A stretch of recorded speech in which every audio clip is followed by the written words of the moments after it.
devotion, the way sometimes when you say fellowship with God, people think doing your devotion. Well, not necessarily.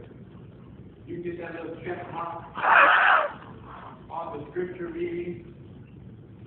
But that's you're in a connection. You're hearing Him and He's speaking to you. But you got to know you're in the will of God.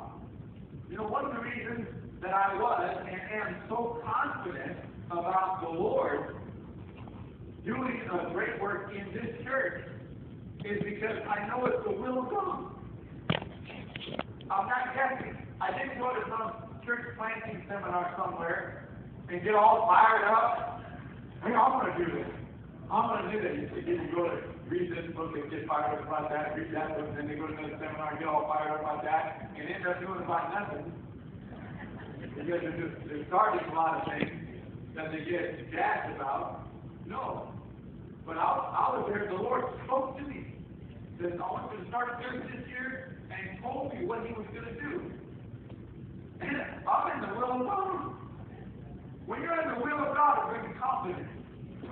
Is that right? It brings confidence. But I remember doing things that weren't the will of God. And you're in the flesh.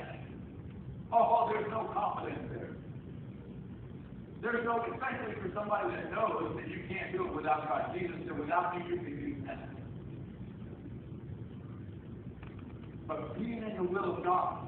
So if it's in your heart, if you're not sure you're in the will of God, what do you do? Run right to the Lord and say, Lord, I need to make sure I'm in your will.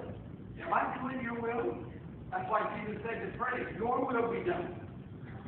Am I in your will?